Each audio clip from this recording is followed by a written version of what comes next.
aso sa bahay ni Mang Romy.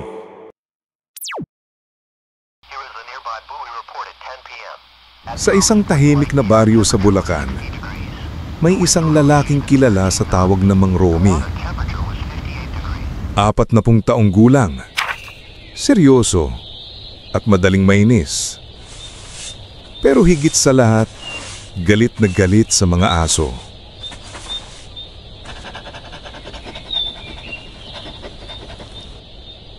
Aba, ikaw na naman. Ilang beses ko bang sasabihin, umalis ka! Ang aso, sa halip na tumakbo, ay tumayo lang. Tila may gustong sabihin. Sa tuwing lalabas si Mang Romy, ando ng aso, parang bantay, pero ayaw niya. Ano ba? Bakit nandito ka palagi? Nagtanong ang kanyang kapitbahay na si Aling Bebang. Romy, bakit ayaw mang palapitin? Mukha namang mabait. Mabait? Hindi mo alam yan. Baka may rabies pa yan. Ang totoo, takot si Mang Romy sa aso dahil nakagat siya noong bata pa. Kahit ilang ulit pa niyang paalisin, bumabalik ang aso. Paulit-ulit. Makulit ka talaga. Paglabas ni Mang Romy, andun ng aso. Kapag may dumadaan na lasing o grupo ng binata, tumatahol ang aso. Pati hanggang sa pagpasok at pag-uwi niya, nandun pa rin ang aso. Isang gabing nagpapahinga si Mang Romy.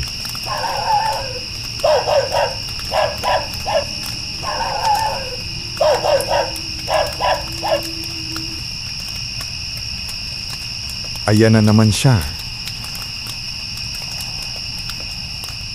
May dalawang lalaking nakasilip sa kanyang bahay. Kaya pala nag-iingay ito. Hindi napansin ni Mang Romy. Pero nakita ng aso.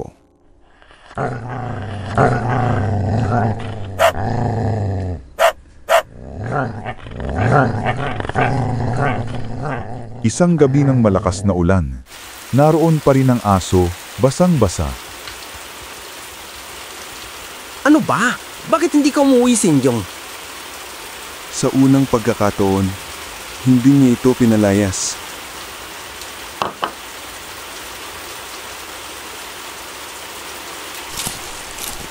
Sige, diyan ka muna. Huwag ka lang maingay. Kinabukasan, dumaan ng dalawang lalaking nakamotor. Ang aso, biglang tumayo. Oh, bakit alerto ka yata? Isang araw, sa bintana ni Mang Romy, tahol ng tahol ang aso, parang nagbabanta. Tahol ka ng tahol. Bakit ba? Dahan-dahang lumapit si Mang Romy sa aso.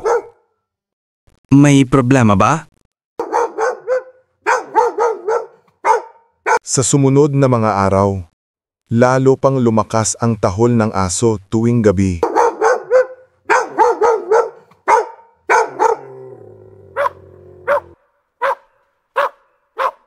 Oh, bakit mo ko iniila?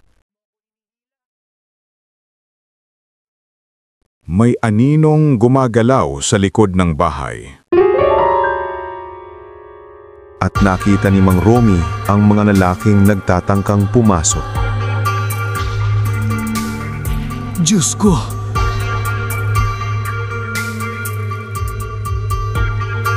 At sinugod ng aso ang mga magnanakaw habang tumatahol ng malakas. Alis dyan!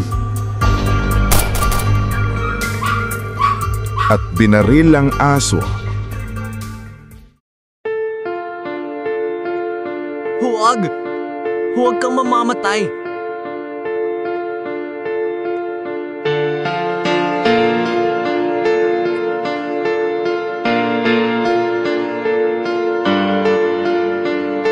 Tumayo si Mang Romy at hinarap ang mga magnanakaw. Kayo ang dapat mamatay, hindi siya. At tumakas ang magnanakaw.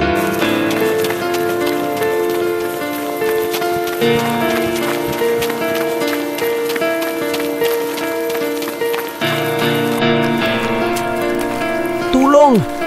May effect ba dito? At nagpatuloy siya sa pagtakbo, naghahanap ng gagamot sa aso.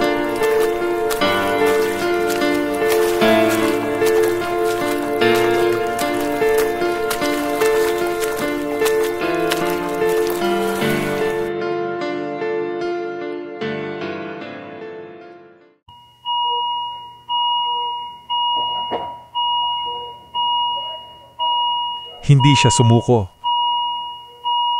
Matatag ang puso niya.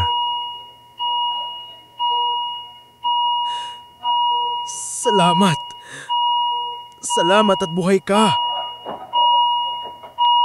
Ang asong minsang itinaboy, ngayon ay binabantayan na, hindi bilang estranghero, kundi bilang pamilya.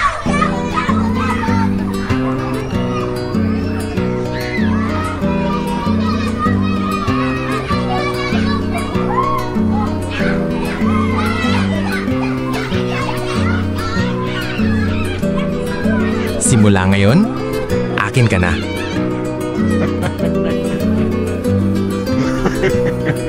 Minsan, ang mga tinataboy natin, sila pala ang ipinapadala para iligtas tayo.